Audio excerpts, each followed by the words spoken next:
Oh, hello everybody. What Welcome, up? welcome. Welcome to Sons of Thunder. Could you hear the intro? Yes. Okay, I couldn't hear it. I was just making Hmm. sure. Sometimes StreamYard's weird about that. I don't know why. Yeah. Oh man. So, APIs. today we are going to try something a little bit different with I guess it's not really that different, but a call-in stream that's more on topic, which, who knows? Let's what do I how do I put the link in the chat, Chase? Usually you're doing that. Yeah. Is it just that? Do I literally just take the invite guest and throw it in the chat? Boom. Ah. Well, I just take the link to the at the top of my page. Okay. You pin it? I think so. Okay. Because I. Pretty sure it's. Anyways.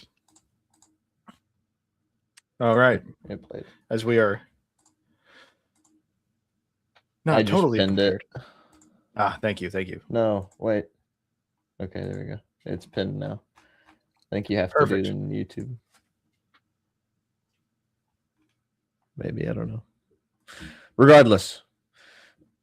Is it in the YouTube Shorts chat as well? I don't know. See, this is why I'm glad I have you. I don't know what I don't know. Hold on, let me go look. Yeah, let me pull it up on YouTube. I got you. Hang on.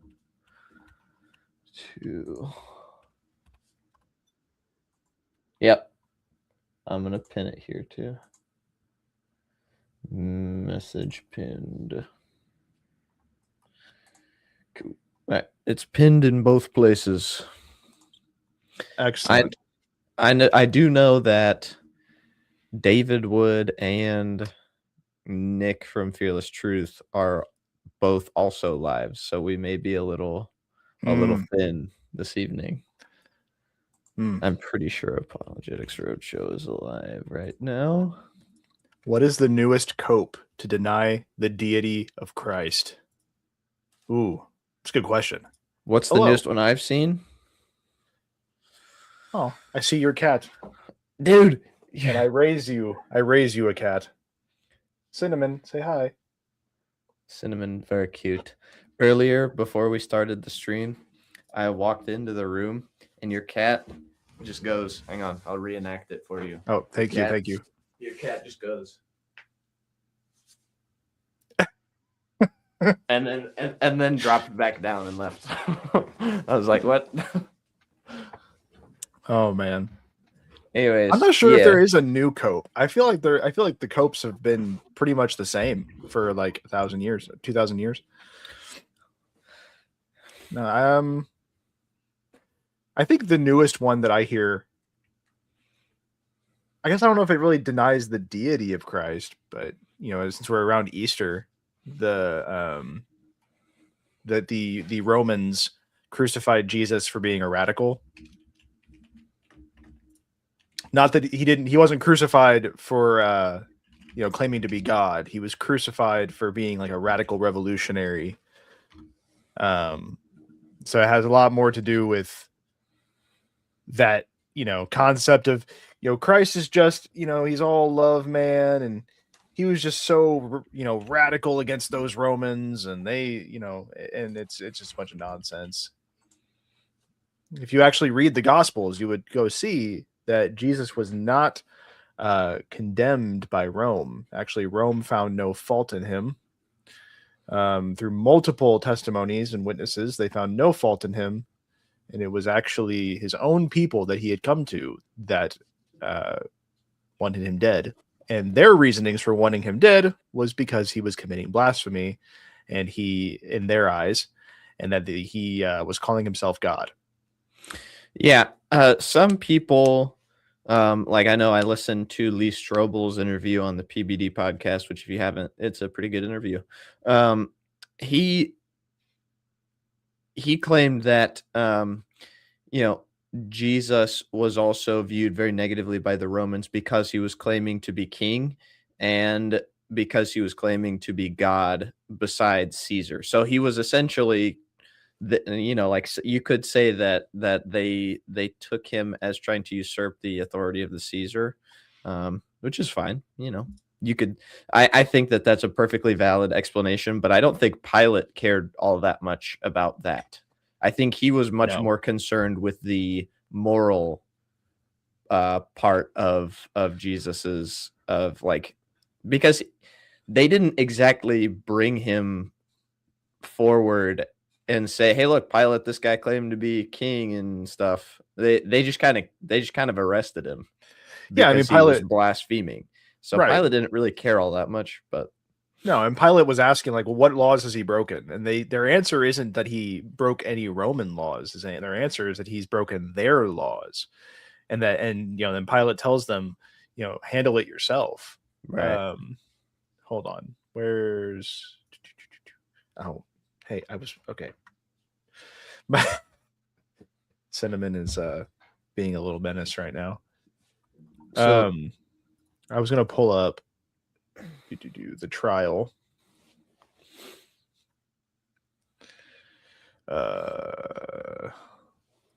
That's what, Matthew 24? No. Well, okay, you get the no, I was gonna say that you get the beginning with like Jesus talking about how, destroy this temple and I will rebuild it in 3 days. Um, and yes, so yeah, Jesus was, yes, I will grant that he was absolutely claiming to be king over all. And so it would have been, a threat to Rome, but I get the inclination from the Gospels. I just don't know how. I don't want to I don't take this like a super hard debate stance with people, but I don't know how much of an influence that Jesus had in just Roman society at large outside of like the Jewish circles. I really don't know, because again, it's not like Pilate was well aware of who Jesus was. And it could be that just Pilate didn't care, but I mean, Jesus traveled within like a 10-mile radius of his home. Like I don't know, he wasn't making like such grand waves in all of Rome. And I only use that. Not everybody who even uses that argument is trying to deny Christ's deity, but there are those who use that argument to say that he was just they try to make him more of like a political revolutionary than anything else. a reformer essentially. Yeah. Well, so from my mm, from my understanding, Roman society was very ordered, and they were big believers in making sure that everything that they did and had was kept in order. That included all of their territories, including Israel and the Western Asia. But when Jesus came around, like Andrew said, he didn't exactly make a huge wave of disruption in Israel. So it wasn't like, and I say disruption, like he made a wave in Israel, but he didn't make a huge wave of like, hey, let's overthrow the government, or hey, let's, rise up and like, because by all accounts, Barabbas should have been killed instead of Jesus, just by and large by Roman practice, because he was a murderer and he was a revolutionary.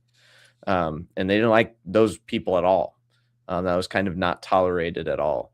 So it's interesting that he was preferred over Jesus. But we know why that is, right? Spiritual. But. Yeah. And like in Matthew 27, when morning came, all the chief priests and elders of the people plotted against Jesus to put him to death. So you have the chief priests and the elders. When they had bound him, they had bound him, they led him away and delivered him to Pontius Pilate, the governor. You get the Judas hanging himself. Jesus faces Pilate. Now Jesus stood before the governor, and the governor asked him, saying, "Are you the king of the Jews?" And Jesus said to him, "It is as you say." And while he was being accused by the chief priests and elders, he answered nothing. Then Pilate said to him, "Do you not hear how many things they testify against you?" But he answered not a word, so that the governor marveled greatly. And obviously, we get the story with Barabbas. He released Barabbas only by the command of the people. Right. So you see here in 22, Pilate said to them, "What then shall I do with Jesus who is called Christ?" They all said, "Let him be crucified." I think this is even interesting that he's called Christ. It's kind of like, like the Jewish people would not have wanted to hear that. They wouldn't have been like, "Yeah, that's our Christ." No, they've been like, no, that's a blasphemer, right? Claiming to be the Messiah. Mm-hmm. Do you? This is just something I'm even thinking about in the moment. Do you think that he even understands what this is? Do you think he has any idea, like, of Jewish, like, theology? Like, do you think he understands any of that? Maybe, maybe not though. I don't really know, because it's not like he just went on Wikipedia and looked up what Messiah meant, Right. or Christus. Well, and I Oh, love that. obviously he knows what Christus means in like Right, the he would know word, the word. but what exactly it entails, maybe not. Well, and this is the part that always gets me when I hear these arguments is like, well, why? What evil has he done? Why would Pilate even ask? Yeah. If Pilate cared enough or thought that, Jesus was, radical enough, he wouldn't have given it a second thought. But the fact that he is asking, like, what has this man actually done that's deserving of death? And Matthew's very clear to say that, like, a tumult was rising, right? And then he washed his hands and said, "I am innocent of the blood of this person. You see to it," right?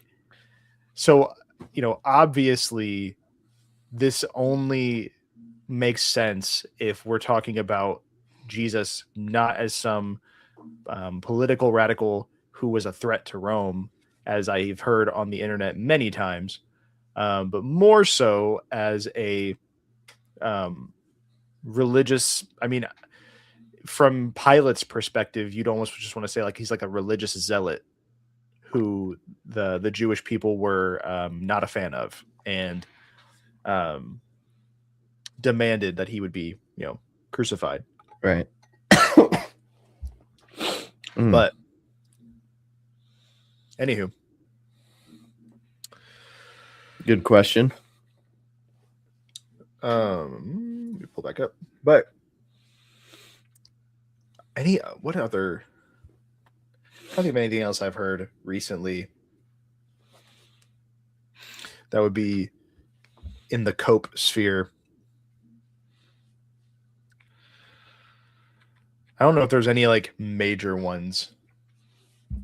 Yeah, mostly just the standard stuff. Yeah, you also get like the Jesus is just a really good teacher, or he's just a good guy. But how can you say he's God? But that's not really cope. No. That's just misunderstanding. Yeah. But yeah, so today our focus is on Jesus is God. Prove us wrong. Our other focus is on Christianity is true. I mean, likely we would. This is like a semi-open debate stream. So if somebody wants to come in and debate something else, we are, we'd be open to it. But those are the main topics we'd like to stick to. True I that. was thinking, putting up some verses real quick on our case of Jesus's divinity. Chase, you have a favorite verse that points to the divinity of Christ? Like that he claimed to be God, or that demonstrates his divinity. Either way, you just throw something at me and we'll talk about it. Well, my favorite claim of divinity is in Mark.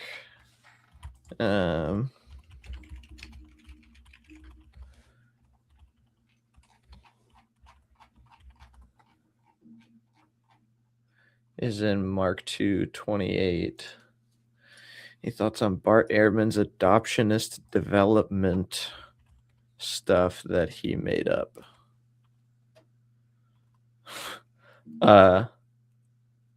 Adoption, like, the development of Jesus being the Son of God, I'm assuming is what you're talking about.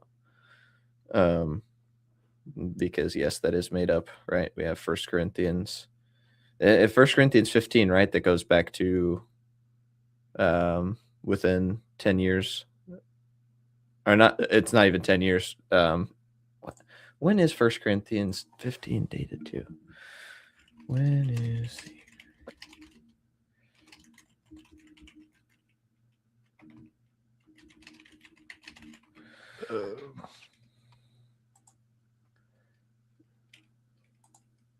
Yeah. within 2 to 5 years of Jesus's crucifixion? Yeah. Oh, First Corinthians is dated to be within that time frame. The creed specifically in 1 Corinthians 15 through 8 is widely dated by scholars to within 2 to 5 years of Jesus' crucifixion. Hold on, let's pull that up. Hold on, Jamie, pull it up. give me 1 second, and I want to keep on the Blue Letter Bible that I've already got. Actually, it's fine. I can just hold up. Okay, it was First Corinthians. 1 Corinthians 15 verses 3 through 8. So for those who don't know, this is the formation of what is considered the earliest creed in Christianity. Right. Yep. This is widely viewed as the earliest version of a creed. And so and you said this was dated, the creed being recited was dated to what, the 3 to 5 years post crucifixion resurrection? Even skeptical or non-Christian scholars such as Gerd Ludemann and Bart Ehrman acknowledge that the oral tradition likely dates to the first 2 to 3 years after the crucifixion. So we've got, for I delivered to you, first of all, that which I also received. And then this is the beginning. So Christ died for our sins according to the scriptures, and that he was buried, that he rose again the third day according to the scriptures, and that he was seen by Cephas, then by the 12. After that, he was seen by over 500 brethren at once, of whom the greater part remain to the present, but some have fallen asleep. After that, he was seen by James, then by all the apostles. Then last of all, he was seen by me also, as by one born out of due time. And so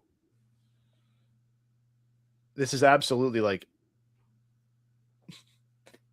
I'm not sure how this would be a development of doctrine that he became God over time in the view of the people. Well, no. I was just saying that creed is very, very early, and it does seem to have a very high view of the Lord Jesus. And I guess what he would probably argue is that it happened over time, but even Peter, the writer of the Hebrews, John, like they all call him God.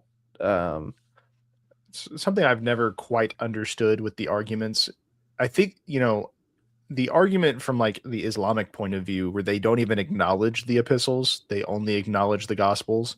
And then the New Testament is just corrupted beyond belief, apparently. And so the epistles aren't to be trusted. At least that argument is, then they're just looking for the straight up words of Jesus, like, worship me, I am God. Right. But when it comes to the epistles, it's all over them. They are all over the epistles where they are calling Jesus God. Right. Like, if you just take the New Testament in general, you can't have that claim that Jesus isn't.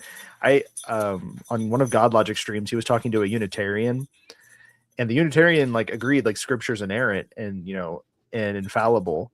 And so he took him to Revelation, where Jesus says he's the Alpha and the Omega. He's like, what do you do about that? Yeah, I remember that. Yeah. He's like, oh, I guess I was wrong. You know what? Props to him. Yeah, or like, I don't know. That it's just kind of bad. But in Mark 2 verse 28, it says, he calls himself the Lord of the Sabbath. So I mean, Yeah. I don't know what else he would be claiming to be there. He has, and people debate about the I ams. You know what I'm saying? Like whenever the Lord Jesus says most modern translations would say I am he, but it's really just ego in me, or I am. People debate about whether or not that's a divinity claim. I've heard decent arguments that it is. I think it probably is whenever he says I am. I don't know if I've heard an argument that any of the I am claims are not, that they're not statements of divinity. What else would they be? Yeah, I don't know. Hold on. Now I'm curious. Hold on. I need to see like somebody give me an argument that that the I am statement is not a claim of divinity in some way. What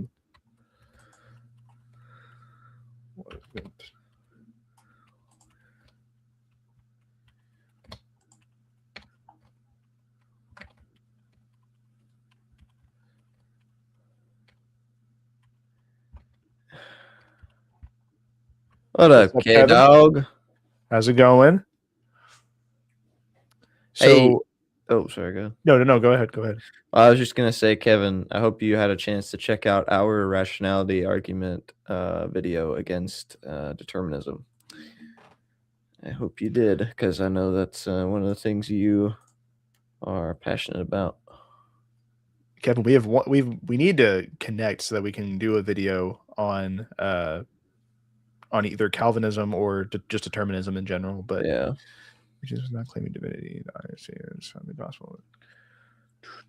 They're determined. So okay, determined.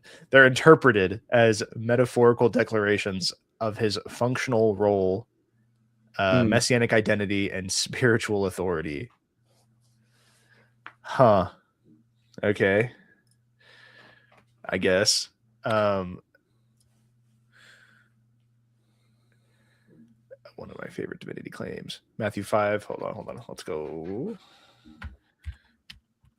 Matthew 5. 21. Oh, not 31. 21. Okay, let me pull this back up. You have heard that it was said to those of old, you shall not murder, and whoever murders will be in danger of the judgment. But I say to you that whoever is angry with his brother without a cause shall be in danger of the judgment, and whoever says to his brother, Rakah, shall be in danger of the council, but whoever says, you fool, shall be in danger of hellfire. Is the subtlety here, is the point that the fact that he even says, like, he is telling people exactly what will happen and where they will be, like, so because he's speaking with authority here, so right. I guess that is like, he's not saying like, be careful, this might happen. Ooh, that's a good, yes, okay, that is the authority that actually makes a, hold on. Where do they say it?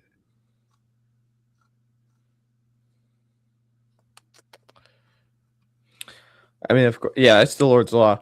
I think that it is that the Lord Jesus is bringing a new covenant in, but he's also not like just radically destroying everything about the Old Testament. I don't think that anything that the Lord Jesus says was not also applicable when it comes to these kinds of things. Like, you've heard it said, but I say to you, like, that was kind of the point of it. So what it actually meant was that, you're not supposed to kill anybody, and you're not even supposed to hate them. So yeah, I don't know. Hold on, I have But he is speaking from a place of authority. Hold on. Oh yeah. What were you gonna say? Yeah, so we've got like in Matthew 1, for example, what was it? Hold on. Is it 28? Oh, it's Mark 1. Hold on. Oh my gosh. There we go. So in 20, yeah. This verse I find this is an interesting position. So hold on. Oh, I found that one by accident when I was reading anti-Christian polemics from Jews. The rabbi said he could never believe in Christ because Christ clearly thought that he was equal with God. So this is what when you mentioned that, this is what came to mind for me. That right here, and they were astonished at his teaching, for he taught them as one having authority, not as the scribes. I've actually never considered that statement would be about Jesus claiming equal status with the law that existed. That's actually a very interesting thought, that when they're saying that he teaches as though he has authority, it's not like as an authority figure, it's authority like he's God. Like he's making declarative statements. It's not he's not just interpreting it and teaching it. He's just declaring it. It's like Michael Scott says, he didn't say it, he declared it. I didn't state bankruptcy. Michael, you can't just say it. Yeah. I didn't say it. I declared it.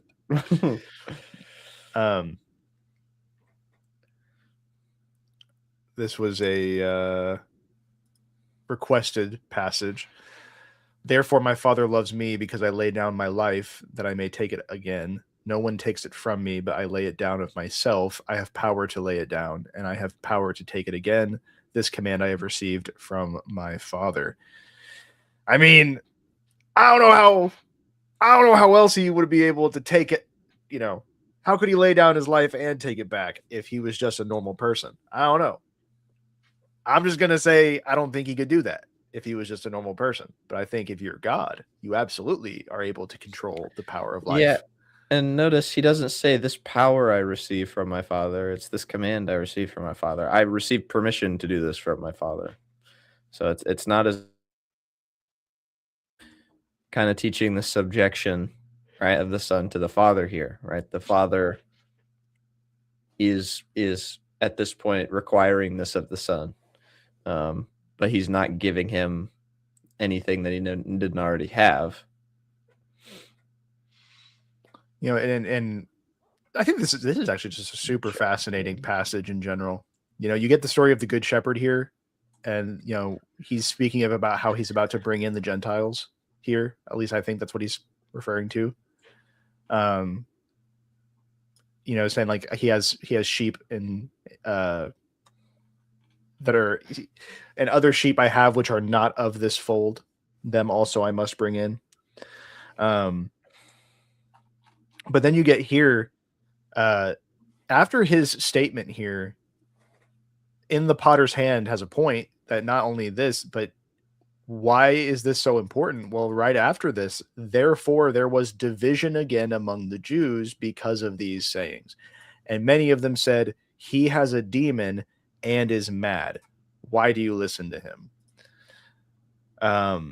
So obviously, yeah. And then, of course, then the rejection of that was, these are not the words of one who has a demon. Can a demon open the eyes of the blind? What a bar. What an absolute bar. But obviously, this is a moment where the Jewish people fully rejected this, not not on any other basis than the fact that this is a divinity claim. This, I mean, I can't think of another reason they would be this upset about this. Because one thing I thought about a long time ago that I thought was interesting is that a lot of the things in Jesus's ministry aren't totally unique in the sense of the action that happens, right? So you get like some of the things that happen in Jesus's ministry, Elijah also did, right? You see the things that he did by other prophets.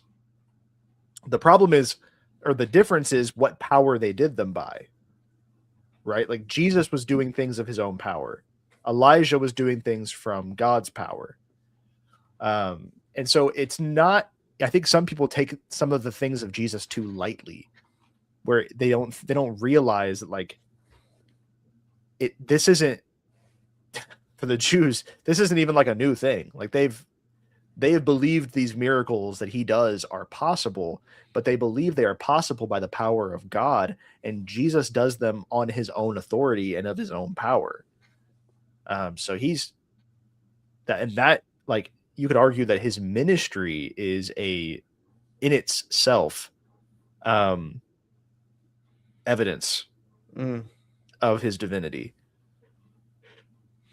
Yeah, the problem is that in the Potter's Hand doesn't understand that this is written in John, and John, as we know, is a later fabrication written around the 900s AD, in which the church decided that Jesus was in fact God, and so they made a bunch of crap up and then put it in the Bible. And you know, you say, well, Chase, why didn't they do that in Nicaea? Okay, well, they couldn't then. So right. Yeah, it's because, you know, the book of Nicaea, they removed it from the Bible. Yeah, but they had to replace it because then everybody was like, well, we have only like 65 books now, and they're like, no, there's still wait. Grab one of them gospels. They're like, Thomas, no, John. They just took all of the Gnostic gospels and like fish in a barrel, and they were just like throwing darts to try and decide which one got to be in the Bible. Fish in a barrel or throwing darts, Andrew. Pick a freaking both analogy. Together. They were mixed together. Right. You look down the barrel, there's fish on a dartboard. You have to try and pin the fish to the dartboard. That's them trying to pick which gospel was going to be in the Bible. Trying to pin the dang sardines to the barrel. And they're just, yeah. It's John. They're like, man, sorry, Thomas, you didn't make the cut.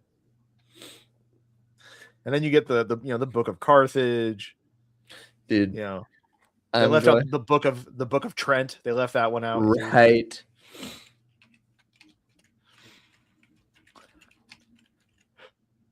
I'm actually reading. Oh, I don't have my iPad down here. Hold on, maybe I can just pull it up on my phone. Guys, I found it, dude. Here we found it. It's here. On Kindle, they have a collection of the Gnostic Gospels, and it's so goofy. Direct your it's there. Attention. Yeah, there we found it. So, the Council anyways, of Nicaea. You found the book. Wow. It was also written by a woman, so I think unless Tara is a man, then in which case I'm sorry. Gnosticism is insane. It's very interesting, a very interesting cult belief. But no, the Gnostic Gospels, what I find very funny about the book itself is it calls itself the lost rival to the New Testament. Right. That's not true. Who said that the book of the council? Was that Sneeko that said that? That was Sneeko.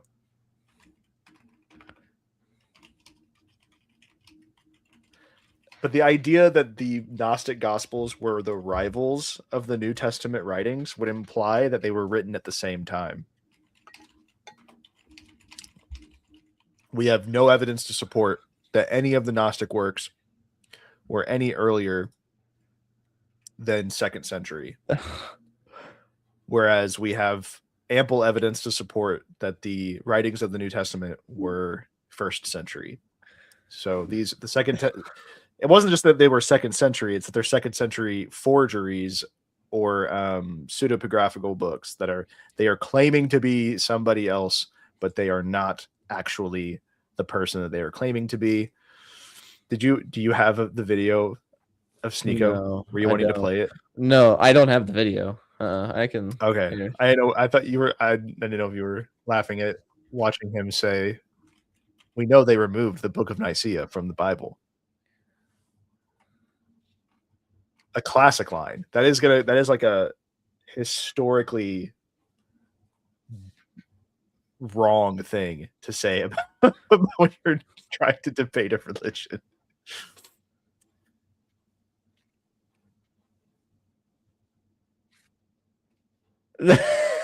I found it though. It's like it'd be like me going up to a Muslim and being like, "Yeah, they left Sahih al-Bukhari out of the Quran." Yeah, dude, did you hear Imam Bukhari got kicked out of the Quran? Here, let's watch. Hang on. Oh yeah, the Gospel of Share screen. Make sure you share the audio. GoobTube share. I don't know how to. Have you heard of the Can you hear it? Yeah, we're good. Okay. Council of Nicaea? There's been a lot of chapters that have been removed, and the Bible's been tampered and manipulated with a lot over the years. Well, they did remove the Council of Nicaea from the original Bible. A lot of people haven't read those parts of the Bible. Right. Council of Nicaea. What are you saying? There's a book called the Council of Nicaea? Yeah. There's not no book called the Council of Nicaea. It's not a whole book, but it's let's see. Anyways, we found it. Oh, that's so good. That's so good. Oh, Sneeko doing wonders for Islam. I know.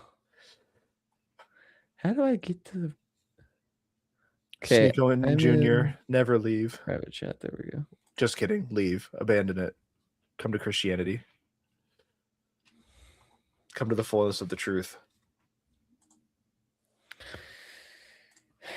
Yeah, that's the same guy who had a debate with Moist Critical about the age of consent. Would you like for me to show you the proof of this? This is a real thing that happened. I would. You go ahead. Pull it up. That's so gross.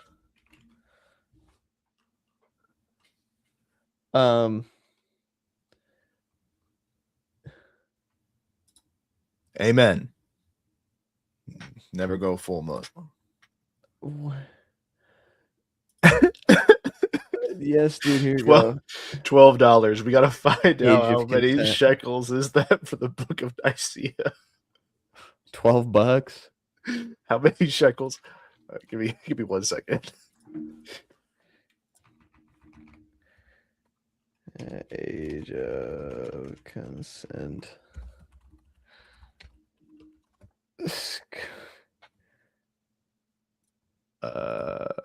Wait.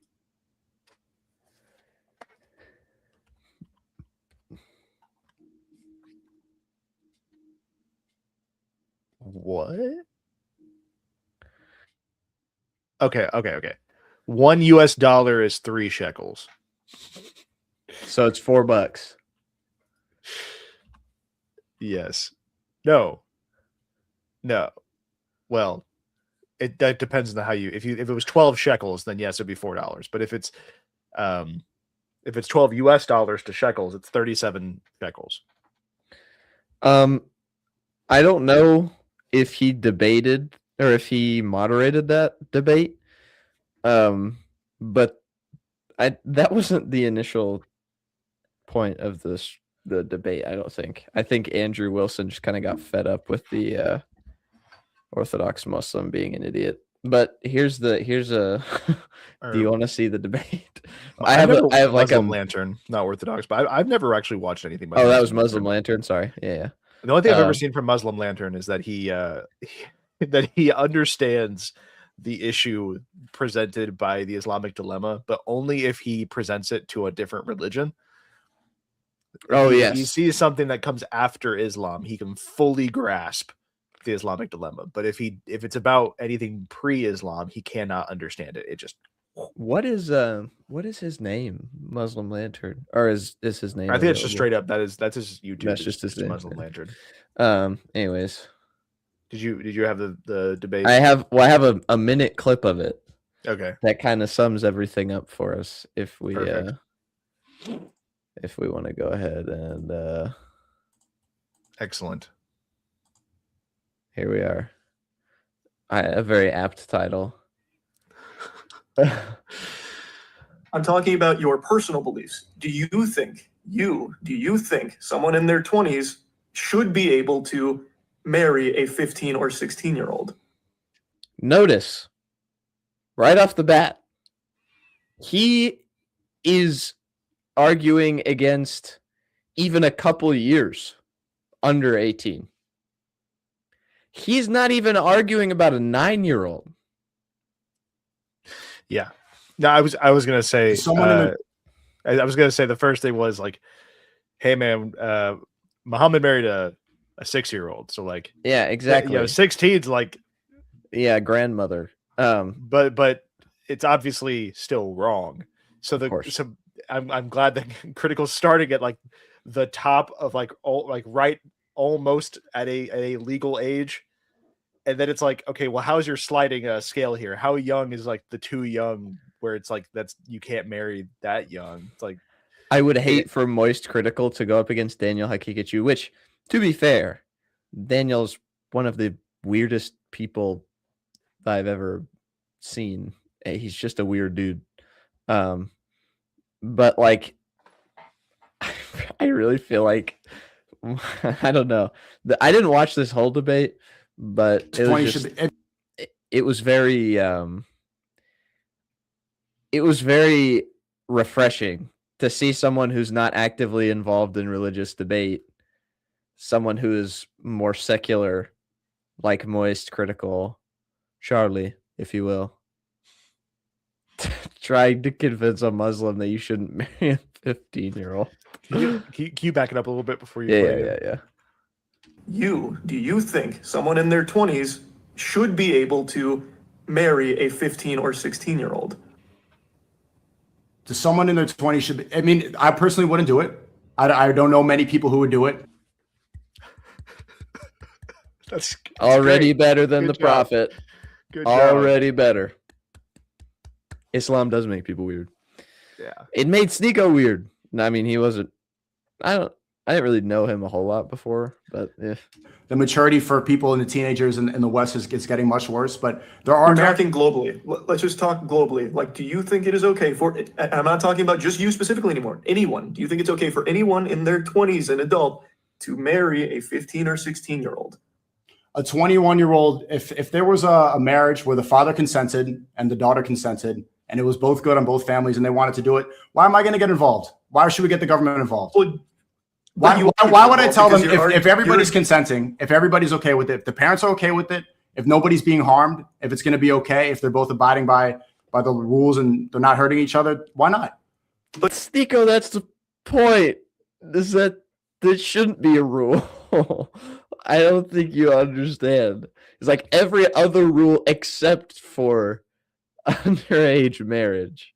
They're still like they're at best a sophomore in high school. They can't consent to something like that. Like that. So, thank you, Charlie, for bringing up a much more practical, pragmatic approach to this argument. Because a lot of times, whenever I would talk about this, I'd be like, "Look, it's disgusting. There's no reason for this. It's weird, right? It goes against what we know biologically." But here's the thing, right? Charlie's like, dude, number one, you can't, as a 15-year-old, consent to something like that. I mean, that's like a lifelong commitment. Or should be. Should be a lifelong commitment. It's not in Islam, really. It's a lifelong commitment that a 15-year-old is making. I don't like, I don't know about that one. And then like number 2 is obviously the physical maturity aspect, because you can't, it doesn't it really doesn't matter how how shall I say this? Like far along in puberty, I'm trying to put this in a way that makes sense.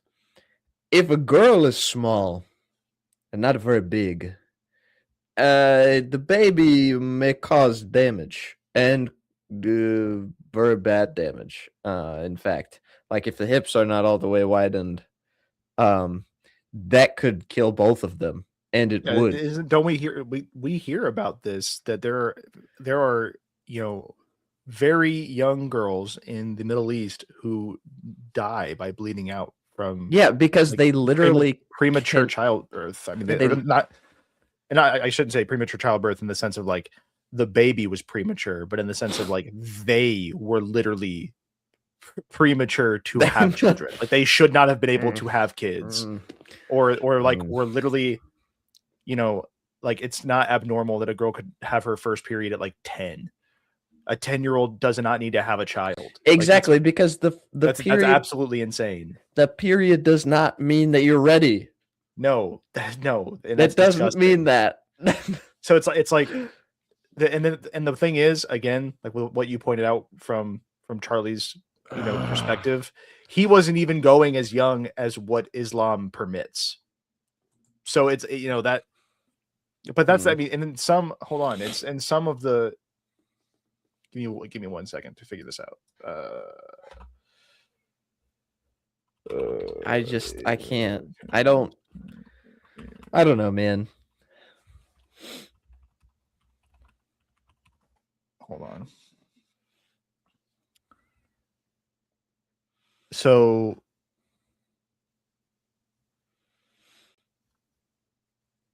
well, this is giving me biased answers.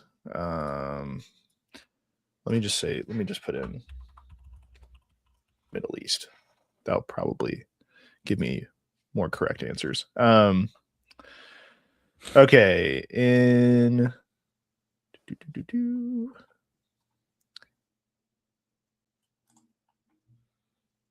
where's a good yeah, in Iran, the age of consent is 15 for females. There was one specifically that I was pretty positive their age of consent was literally like either none or it was upon like first period essentially. But I can't remember. Can I here? There's gotta be a way that I can focus this. Hold on. Here we go. What is it called? Yeah, but what's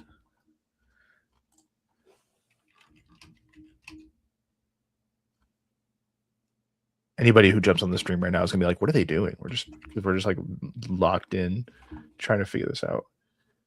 Ooh, here we go. Yeah, Afghanistan just says puberty. It's just puberty. Interpret that how you will.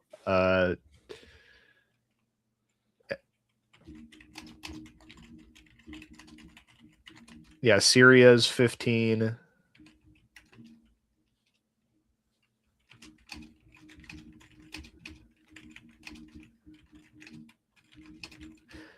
Well, so let me look into that, because what I'm seeing on here is that it's 18 in Iraq. So let me look. Afghanistan right now is the only one that doesn't have a standardized age of consent, that they just say puberty. Oh, Sudan. Just kidding. Sudan's gross. Sudan, it's 12 for females and 13 for males.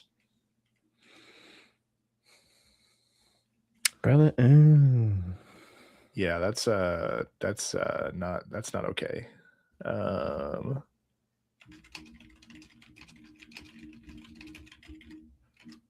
No, I just Bars. realized. Hold on. I just realized it even has it separated by authority and then by unrestricted. So the puberty option in Afghanistan is unrestricted, meaning two children, literal children, can choose to get married at like if they have technically hit puberty by like 13 and 12, they could just decide to get married without the necessity of like their parents like agreeing to it or anything. Like that's actually insane.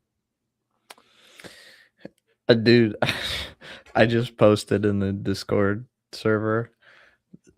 I said, quote, hang on, let me pull it up.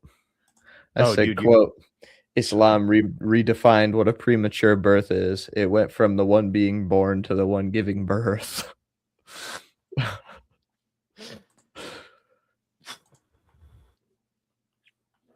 Wow. Yeah, man, weird. This is not even what the stream's about. Nope. But it's disgusting. Actually disgusting. Man, I wanted to debate somebody, but I feel like if we get to like an hour and nobody's showed up, I might just kind of hop off. I've had a pretty long day. Yeah. Sadly, we gotta build up the consistency for, this is our first time trying a call-in debate stream. But yeah, I mean, this is something we want to try and do more often, and we just kind of have to promote it, build it up, get people to share it.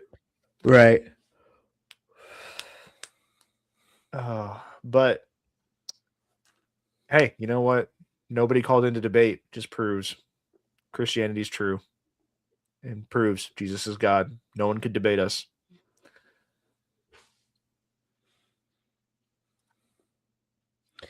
Mormons don't deny that. Are you sure? Mormons deny Jesus is Yahweh. Well, even then, I think, from my understanding, Mormonism doesn't actually deny the Trinity. Well, they do. They just call it something else. Well, from my understanding, didn't or is that something? No, I think that's.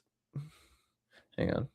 They would literally say they deny the Trinity. They don't affirm the Trinity. But they call like Father, Son, and Holy Spirit. They believe all of them are gods, but they're the Godhead, not specifically all one. Oh, being. That's right. They define the Father as Elohim, not as Yahweh. That's right. Yeah. Oh, okay. So Jesus is considered Yahweh, but well, that doesn't even make sense to what. Okay, hold on. What Jacob Hansen was arguing doesn't even. They'd have to consider the Godhead as Yahweh, or that the names, because Jacob Hansen in his debate with. Hold on. No, I have a clip I want to pull up. Yeah, I thought that there was a. I thought there was a. Or am I thinking of Jehovah's Witnesses that don't necessarily reject the Trinity? Because I thought one of them, or was, because Ellen G. White is a Seventh-day Adventist.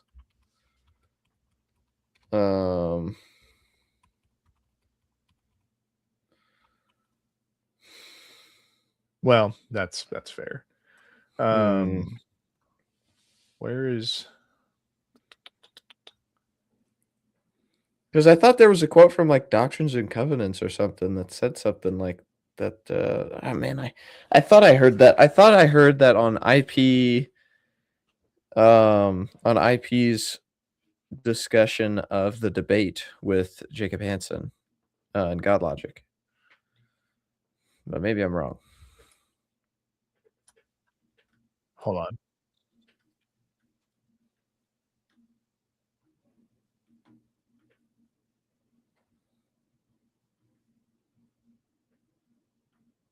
Okay.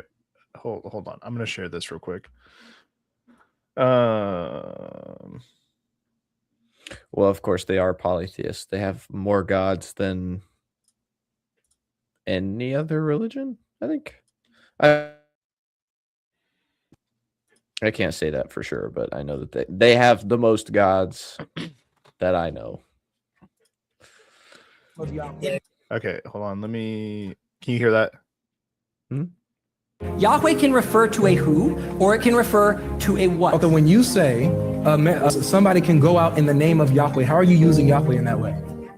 In that way, when someone can go out in the name of Yahweh, Yes. I would say that they're using it in the sense that they're going out in the name of the Father. Why? So that was like, okay, so what Jacob said in that point, that Yahweh is the name of the Father, which I was also confused about, because from everything I understand, I would agree that they believe that the Father is Elohim.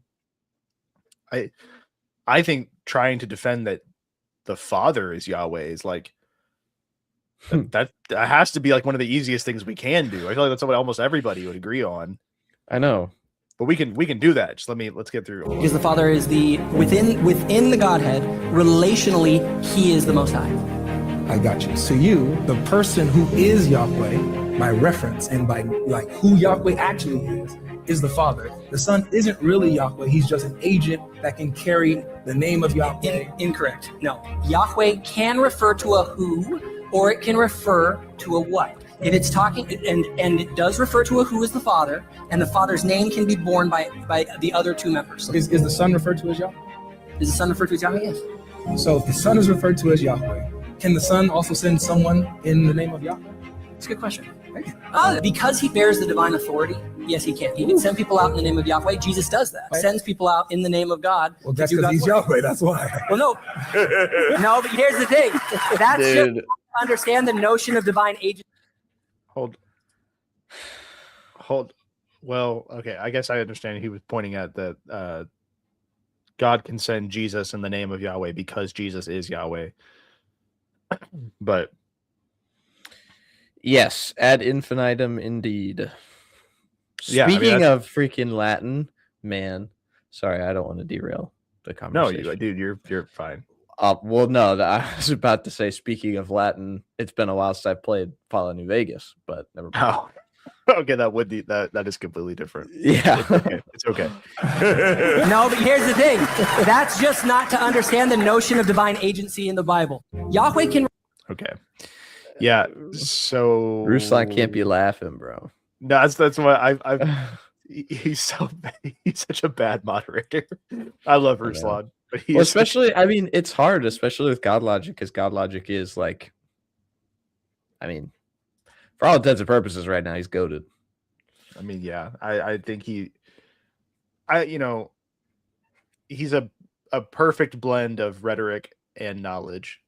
I mean, sometimes he is overabounding in his rhetoric, but that's God Logic. Mm-hmm. He does, but I feel like I don't know, man. I mean, he's pretty solid. Yeah, I don't know who I guess he probably is amongst Protestants, especially. Oh yeah, I'd say he probably is one of the better, probably up there with the best Protestant debaters right now. Yeah, I think particularly in the popular sphere, but like in the more scholarly sphere, obviously not. He doesn't really do a whole lot in the scholarly sphere, but like in terms of knowledge and debate, John Lennox undefeated, bro. Yeah, and he has taken no L's in his whole career. And IP is up there. IP's up there. I think I like IP as a debater very much.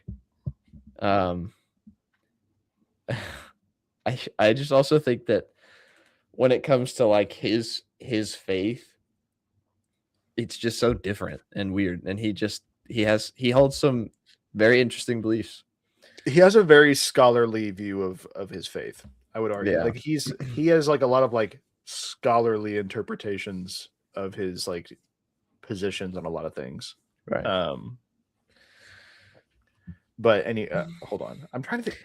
This is actually a good question. What it depends on if you're coming at it from a Mormon perspective, and anytime you see God in the Bible, if you just make an assumption that's already Jesus. So anytime that God claims to be Yahweh, if you were claiming that is Jesus, because they're not. I don't know, man. They're not. What did he say? Joseph Smith taught that the Godhead is tritheism. Which I think is really funny because they have so many more than 3 gods. That doesn't really help. I'm trying to think of a verse that would That's specifically claim tritheism. You want to be God?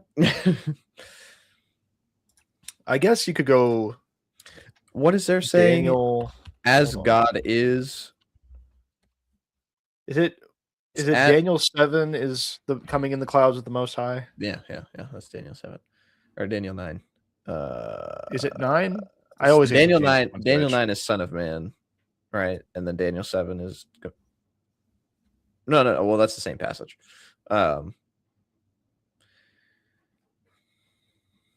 Anyways, does it say of the Ancient of Days that he is Yahweh? Surely. That's some. I mean, I think that's just another name for him. But I think they say like, as you are, God once was, and as God is, you may one day become. I think is how they put it. Yeah. Place in the Ancient of Days was seated. His garment was white as snow, and the hair on his head was like pure wool. And his throne was a fiery flame. Its wheels a burning fire. Fire stream came, ministered to him. Interesting.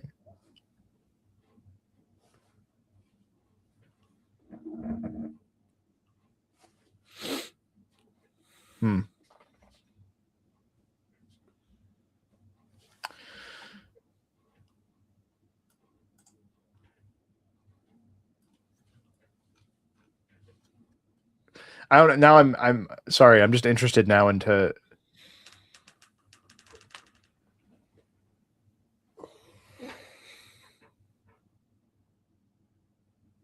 I was watching, and the same horn was making war against the saints and prevailing against them until the Ancient of Days came, and a judgment was made in favor of the saints of the Most High.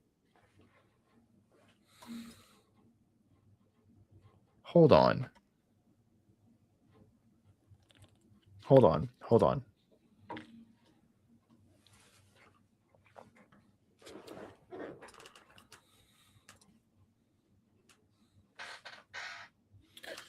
So this is also off topic. The Black Hebrew Israelites, do they believe the Ancient of Days that's Yahweh? That's the Father?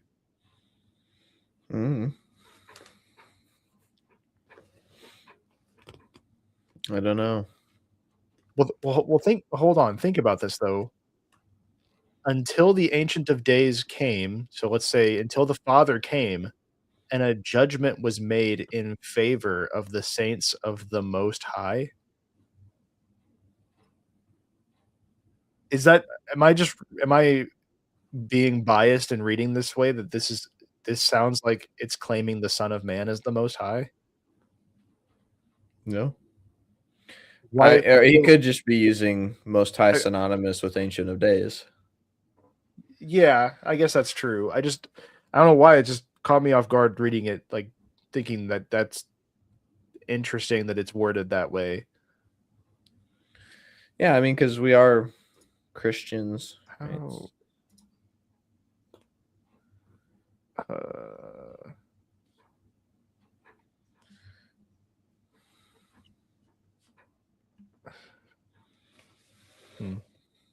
Speaking of which, Mormonism, we will be doing some videos on Mormonism coming up. Yes, we will. Be on the lookout. Be on the lookout for some Mormonism videos. Start off slow and then sort of steamroll into it. Yeah, we'll probably cover. We'll. I think the plan is to do a video on the history, or like maybe, or like start with. No, yeah, the history, and then a video specifically on like doctrine and belief, and then a refutation. Sorry, I don't know why this is like hooked on me now. I'm really interested. So, I mean, I'm cool. I was just gonna say I could wrap up because I got some things that I could do. is the Most High on? Is it Elyon is only El in Elyon. Daniel? Oh, well, that would make sense. If it's in Aramaic, that would make sense. Anyways, Well, okay. I mean, there's got to be a Hebrew equivalent, but yeah. Right. But I'm assuming that it would have a different. Anyways, okay. Yeah, I was getting a little off topic on this. I don't know. I find that very interesting. Okay. Well, yeah, I guess we can go ahead and wrap up. And we would have will, loved to have talked to someone. We still would. If Yeah, we anyone can- wants to come up and debate Christianity is true. We can try and do a little bit more prep work. We kind of came up with this a little bit last second today. We know we've known we've wanted to do this, but we decided on this today. And so going into next week, we can plan on being a little bit more, Yeah, and that depends, like, because if Adam Seeker wants to keep doing live streams, cool. So we may do an open debate one on another day. But yeah. All right. Well, if we have no one, we're going to go ahead and wrap up. Check us out tomorrow night. We'll be live with Chris from Defending a Lion, and we'll be talking about Islam. Talking about what is more corrupt, the Bible or the Quran. Should be very spicy topic. Excited for that. And then check us out. We've got a video coming out Friday as well. Check out our new gaming channel, XP2 Eternity. And that I will put a post for that on the channel as well. Yeah. But yeah. And we will see you all hopefully tomorrow. And if you are seeing this way later, check out Tuesday and Wednesday night streams. All right. Peace out. See ya.